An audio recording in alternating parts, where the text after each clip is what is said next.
السلام علیکم فرینڈز، اللہ رب العزت نے ذی الحج کے ان 10 دنوں کو کیوں افضل بنایا ہے، آئیے جانتے ہیں۔ اللہ رب العزت نے اس مہینے کے پہلے 10 دنوں کو اس لیے افضل بنایا ہے کیونکہ حج کے اندر تمام عبادتیں آ جاتی ہیں، جیسے توحید، نماز، روزہ، صدقہ وغیرہ۔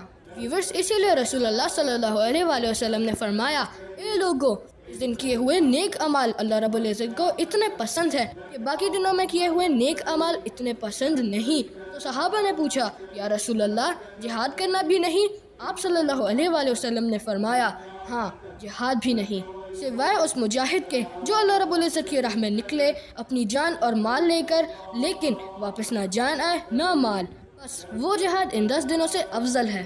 اسی کے متعلق اللہ رب العزت نے بھی سورہ فجر میں جو قسم کھائی ہے کہ فجر کی قسم اور 10 برکت والی راتوں کی قسم، یہ 10 راتیں ذی الحجہ کی راتیں ہیں۔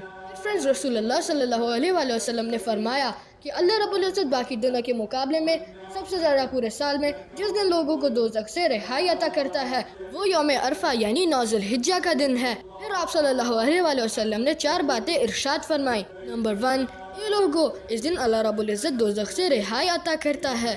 نمبر 2، اس دن اللہ رب العزت اپنے بندوں کے بہت قریب ہو جاتا ہے۔ نمبر 3، اس دن اللہ رب العزت فرشتوں کے سامنے اپنے بندوں کی وجہ سے جو حج کرنے میدان عرفات میں آئے ہوتے ہیں فخر فرماتا ہے۔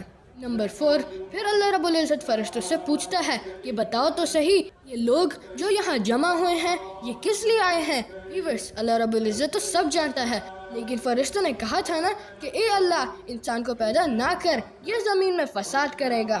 پھر اللہ رب العزت خود جواب دیتا ہے کہ یہ سب لوگ میری خوشنودی حاصل کرنے کے لیے آئے ہیں۔